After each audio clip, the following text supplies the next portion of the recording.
Exactly आप कैसे problem को सॉल्व करेंगे। तो हम ये कह रहे हैं बेटा कि जो फर्स्ट जिन्होंने जो एक तरीके से स्लो लर्नर है, उनका हम क्या करें, वो किस तरीके से चीजों को आगे ले जा सकते हैं, कुछ बेसिक पॉइंट समझे। सबसे पहले उनको क्या करना पड़ेगा, अपने पढ़ने के सोर्सेज को रिस्ट्रिक्ट करना चाहिए। मतलब वो बहुत सारे सोर्स ना रखें पढ़ने के लिए। उससे क्या होगा, क्योंकि वो कंफ्यूज होते रहेंगे और सारी चीज लर्न करेंगे तो उनसे प्रॉब्लम होगी। मतलब सबसे पहले अपने सोर्स रिस्ट्रिक्ट करो। जैसे मैं अगर बायो की बात करूं तो मेक श्योर आप एनसीईआरटी पढ़ रहे हो और किसी एक बुक या जैसे हम कोई डीपीपी प्रोवाइड करते हैं उसको आप सॉल्व कर रहे हो और उसके साथ प्रीवियस ईयर बना रहे हो, पर बहुत पुराने प्रीवियस ईयर नहीं बनाने होते।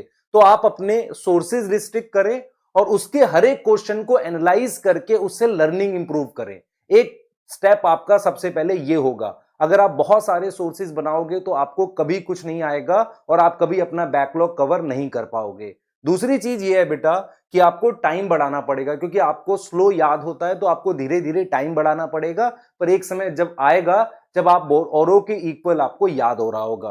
तीसरी चीज है बेटा, आपको अपने बेसिक्स पे काम करना पड़ेगा, क्योंकि बेसिक्स धीरे धीरे बनते हैं और उसमें समय लगता है। तो जब आप टाइम बढ़ाओगे और बेसिक्स पे काम करोगे तो वो ऑटोमेटिकली आपके पास इंप्रूव हो जाएंगे। फोर्थ पॉइंट रहता है बेटा कि आप दूसरों को देखकर कंपेयर ना करें। ये सबसे मेजर प्रॉब्लम होती है उन बच्चों की जिनका बैकलॉग होता है। वो दूसरों के मार्क्स देखते हैं और परेशान होते रहते हैं, क्योंकि आपने लेट स्टार्ट किया है, क्योंकि आप पीछे हो। इसका मतलब आप दूसरे से कंपेयर मत करो। जो ऑलरेडी जिसके बेसिक स्ट्रांग थे, जो आगे बढ़ चुका है, उनसे कंपेयर मत करो। उनसे मोटिवेट हो, उनसे सीखो कि आपको भी आगे आना है। यही सही तरीका होता है बेटा। तो दूसरों के मार्क्स ना देखकर खुद की इंप्रूवमेंट पे काम करना, ये आपके लिए है, आप ऐसे करें। मैं किसी भी स्लो लर्नर को, बच्चे को ये नहीं कह रहा हूं बेटा कि आपका सिलेक्शन नहीं हो सकता। मैं सिर्फ ये कह रहा हूं आपका सिलेक्शन पॉसिबल है, पर आपको अपने सोर्स रिस्ट्रिक्ट करने हैं, दूसरों की तरफ नहीं देखना। आपको क्या करना है एग्जैक्टली मैंने बता दिया। समय बहुत है अभी एग्जाम के लिए, तो आप आगे जा सकते हैं। दूसरी प्रॉब्लम उन बच्चों के साथ होती है जिन्होंने किसी कोर्स को लेट ज्वाइन किया है।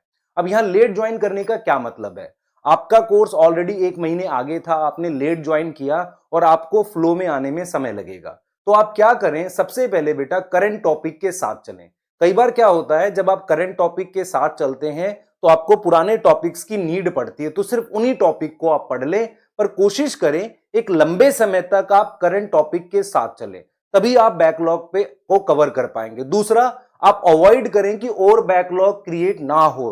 तीसरा, जब बच्चे बेटा क्या करते हैं, जब कभी लेट ज्वाइन करते हैं तो पुराने सिलेबस के लिए सोचते हैं, क्यों ना उसे शॉर्टकट के थ्रू, मतलब सिंगल शॉट वीडियो के थ्रू या कुछ ऐसे हम कर लें कि जल्दी जल्दी से हो जाए। नॉर्मली ये अवॉइड करें, क्योंकि आपके बेसिक्स उस टॉपिक में वीक रह जाएंगे और मार्क्स फिर डिक्रीज होंगे।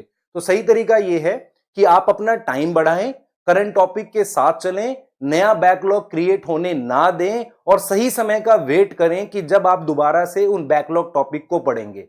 जैसे फॉर एग्जांपल, अभी जिन बच्चों का 12th के टॉपिक के साथ पढ़ रहे हैं तो 12th के साथ रहें। धीरे धीरे अगर कोई 11th का टॉपिक, एक एक टॉपिक कर सकते हैं। जैसे आप मूव करो चैप्टर वाइज, है ना, चैप्टर वाइज मूव करो कि फिजिक्स का एक कर लिया, केमिस्ट्री का एक कर लिया, ऐसे मूव करो और सही समय का वेट करो कि कैसे आप बैकलॉग को कवर कर सकते हो। तो ये वो बच्चे बेटा जिन्होंने लेट ज्वाइन किया है, करंट के साथ रहो। अगर करंट में आपका स्कोर एक अच्छा आ रहा है तभी आप बैकलॉग को कवर कर पाओगे, नहीं तो बहुत मुश्किल होने वाला है। शॉर्टकट्स मत लो। ये कभी मत सोचो कि औरों ने जितनी मेहनत करी थी मैं उससे कम में बैकलॉग को निकाल पाऊंगा, ये नहीं होगा। आपको पढ़ना तो पड़ेगा। हाँ, एक काम आप जरूर कर सकते हो कि थोड़ा सा आप भी रिसोर्सेज को रिस्ट्रिक्ट कर सकते हो, ताकि आपके पास टाइम बचे सही चीज पढ़ने का। मैं इसलिए बोल रहा हूं, रिसोर्सेज रिस्ट्रिक्ट करने का मतलब ये नहीं है कि आप अपने प्रैक्टिस मटेरियल घटा दो। मैं ये कहना चाह रहा हूं एक्सेसिव प्रैक्टिस ना करके, मतलब आपको पता होना चाहिए कितना पढ़ना है,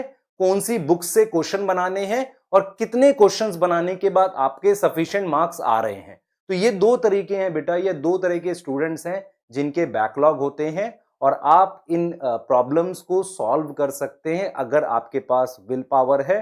और फिर मैं इस चीज को क्लियर बोल देता हूं बेटा कि ये मोटिवेशनल वीडियो नहीं है, मोटिवेशनल लेक्चर नहीं है, क्योंकि किसी एग्जाम को क्वालिफाई करने के लिए you should be self motivated. Thank you बेटा। पढ़ाई करते रहें। All the very best.